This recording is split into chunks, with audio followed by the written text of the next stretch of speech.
Hi friends, welcome to my channel. ఈరోజు మనం ఆది శంకరాచార్యులు స్థాపించిన శృంగేరి శారదాదేవి పీఠాన్ని చూద్దాం రండి. శృంగేరికి వెళ్ళే మార్గం మొత్తం కూడా కాఫీ తోటలతో నిండి ఉంటుందన్నమాట.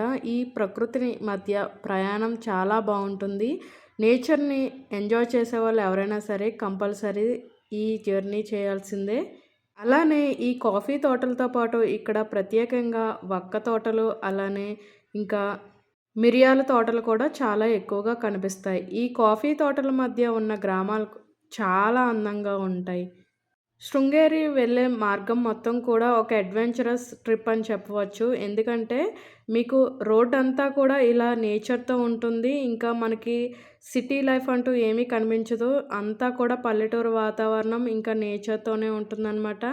మనం ఎక్కడైనా సరే ఆగాలన్నా కూడా చాలా అంటే చాలా దూరాన్నే చిన్న చిన్న గ్రామాలు వస్తాయి. అవి కూడా జస్ట్ మనకి కావాల్సిన స్నాక్స్ అండ్ టీ, కాఫీ లాంటివి మాత్రమే ఉంటాయి. అంతకు మించి మనకి ఏమీ ఇక్కడ టిఫిన్ హోటల్స్ అవి ఏమీ ఉండవన్నమాట. సో ఇక్కడిని బెంగళూరు నుంచి మీరు శృంగేరి వెళ్ళాలనుకుంటే కనుక 324 కిలోమీటర్స్ ఉంటుంది. 1 డే ట్రిప్లో అయితే శృంగేరి వెళ్ళి రావచ్చు. అలానే మైసూర్ నుంచి వెళ్ళాలనుకుంటే కనుక ఇంకా కొంచెం దగ్గరలో 254 కిలోమీటర్స్ ఉంటుంది. లేదంటే మీరు ఉడిపి నుంచి శృంగేరి వెళ్ళినా సరే 70 కిలోమీటర్స్ మాత్రమే ఉంటుంది. ఈ ప్రకృతి అందాలను చూస్తూ కాస్త మనం శృంగేరి అమ్మవారి పీఠం గురించి చెప్పుకుందాం రండి. ఫ్రెండ్స్, శారదా పీఠాల్లో ఫస్ట్గా ఈ ప్లేస్లోనే ఎందుకు పెట్టారో తెలుసా మీకు? తెలిసిన వాళ్ళు ఉంటే కనుక కింద కామెంట్ సెక్షన్లో కామెంట్ చేయండి. తెలియని వాళ్ళ కోసం చెప్తాను, వినండి. పూర్తిగా నేను డీటెయిల్గా చెప్తాను ఈ వీడియోలో. లాస్ట్ వరకు స్కిప్ చేయకుండా చూడండి. శృంగేరి శారదాంబ టెంపుల్ ఇండియాలోని కర్ణాటక స్టేట్లోని శృంగేరిలో గల ప్రసిద్ధి హిందూ దేవాలయం అని చెప్పవచ్చు. ఇక్కడ ప్రధానమైన దైవం శారదాంబాదేవి. ఈవిడనే సరస్వతీదేవి అని కూడా కొంతమంది పిలుస్తారు. ఈ శారదాంబ టెంపుల్ శృంగేరి వద్ద సాధారణ శకం 8వ శతాబ్దంలో ఆదిశంకరాచార్యులచే స్థాపింపబడింది.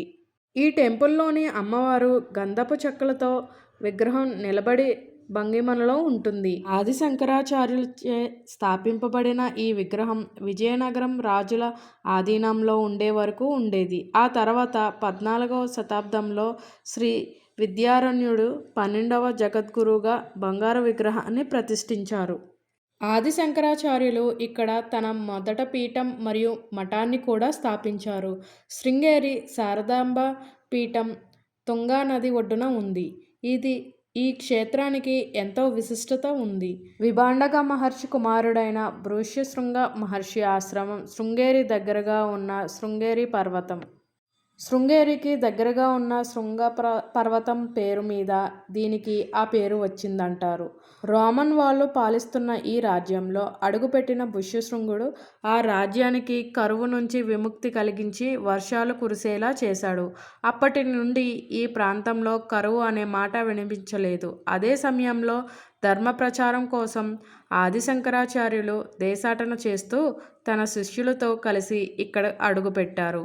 ఆ సమయంలో ప్రసవిస్తున్న ఓ కప్పకు పాము తన పడగతో నీడ కల్పిస్తుంది.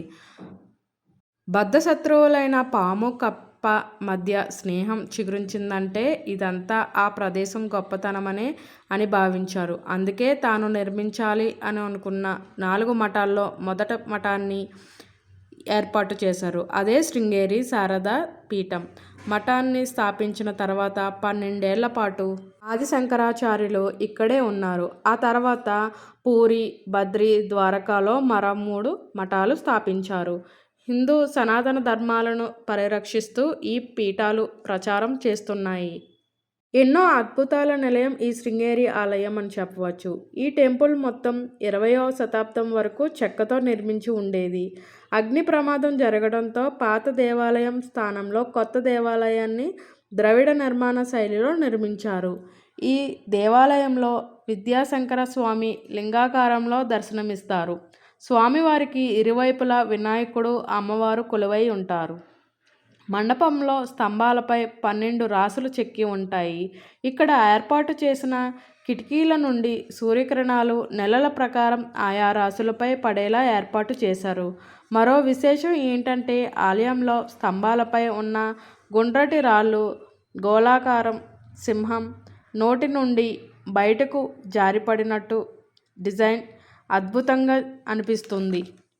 తుంగా నదికి ఓవైపు విద్యాశంకర దేవాలయం, దానిని అనుసంధానంగా చిన్న చిన్న దేవాలయాలు ఉన్నాయి. ఇక్కడున్న సూర్యనారాయణ స్వామి ఆలయం ధ్యానానికి చాలా అనువైనది. నరసింహ వనము అత్యంత ప్రత్యేకం. 20వ శతాబ్దంలో ఈ ప్రదేశం మొత్తం దట్టమైన అడవిలా ఉండేది. అప్పుడు జగద్గురువులు శ్రీ సచ్చిదానంద శివాభినవ నృసింహ భారతి మహాస్వామివారు నిత్యం ఆ వనంలో ధ్యానం చేసేవారు. అలా అప్పటి మఠం ప్రధాన కార్యనిర్వహణాధికారిచే ఆ ప్రాంతంలో చిన్న కుటీరం నిర్మించారు. జగద్గురువులు ఉండేందుకు సౌకర్యంగా ఏర్పాటు చేశారు.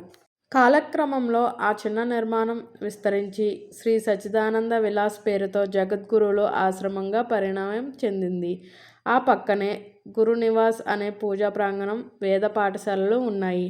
వీటన్నిటితో పాటు ఇక్కడ నైట్ డైలీ కూడా మీకు ప్రసాదం అందజేస్తారు. అంతేకాకుండా ఇక్కడ ప్రసాదం పెట్టే విధానం కూడా చాలా భిన్నంగా ఉంటుంది. అందరూ కూడా కిందనే నేలపైనే కూర్చోవాలి. నేను చేసినటువంటి ఎన్నో తీర్థయాత్రలో ఇది చాలా ప్రత్యేకంగా అనిపించింది నాకు. ఇంకా రూమ్స్ విషయానికి వస్తే, మీరు ఎప్పుడైనా సరే శృంగేరి శారదాంబాదేవి టెంపుల్కి విజిట్ చేయాలనుకుంటే కనుక అసలు మీరు హాలిడేస్ అప్పుడు మాత్రం పెట్టకండి ట్రిప్. ఎందుకంటే ఇక్కడ రూమ్స్ మటుకి చాలా తక్కువగా అవైలబుల్గా ఉంటాయి. మీరు ఆ టైంలో కనుక వస్తే కనుక కంపల్సరీ మీరు ముందే ఆన్లైన్లో బుక్ చేసుకొని ఇక్కడికి విజిట్ చేయండి. ఇంకా చాలామంది 3 సంవత్సరాలు దాటిన పిల్లలందరికీ కూడా ఇక్కడ అక్షరాభ్యాసం నిర్వహిస్తారు. దానికి కూడా ప్రత్యేకంగా టికెట్ ఉంటుంది. మీరు ముందుగా టికెట్ బుక్ చేసుకుని ఇక్కడికి విచ్చేసిన తర్వాత పిల్లలకి అక్షరాభ్యాసం చేస్తే చాలా మంచి జరుగుతుందని ఒక నమ్మకం అన్నమాట అందరికీ కూడా. ఇంకా నైట్ వ్యూ కూడా చాలా బాగుంటుంది. అమ్మవారి టెంపుల్ మొత్తం కూడా మీకు ఎక్కడా కూడా దర్శనానికి టికెట్ ఉండదు. ఇంకా ప్రత్యేకించి ఏం చెప్పాలంటే, మీకు మెయిన్గా లోపలికి ఆలయం లోపలికి ప్రవేశించేటప్పుడు కంపల్సరీగా మీకు ధోతి ఉండాలి. జెంట్స్కి, లేడీస్కి ట్రెడిషనల్ వేర్ ఉండాలి. అంతేగాని మీకు జీన్స్ ప్యాంట్ కానీ నార్మల్ ప్యాంట్ కానీ అలౌ చేయరు. సో మీరు ఎవరైనా సరే అమ్మవారిని దర్శించుకోవాలనుకుంటే కనుక కంపల్సరీ ధోతిని వేసుకొని మీరు దర్శనం చేసుకోండి. ఇంకా నెక్స్ట్ ఎర్లీ మార్నింగ్ మీకు వ్యూ అయితే చాలా బాగుంటుంది. తుంగా నది పైన మీకు మంచు మొత్తం కప్పి ఉంటుందన్నమాట. ఇక్కడ మీకు కనిపిస్తున్నటువంటి ఈ ప్లేస్లోనే ప్రసాదాలు, ఇంకా మీకు అక్షరాభ్యాసానికి టికెట్స్ కూడా ఇస్తారు. అక్కడ తీసుకున్న తర్వాత ఈ స్ట్రైట్గా దీనికి ఆపోజిట్లో ఇంకొక మండపం ఉంటుంది. ఆ మండపంలోకి వెళ్ళి అక్షరాభ్యాసం చేయించాలనుకున్న వాళ్ళు చేయించుకోవచ్చు. ఈ వీడియో అంతా కూడా మీకు ఎలా ఉందో కింద కామెంట్ సెక్షన్లో కామెంట్ చేయండి.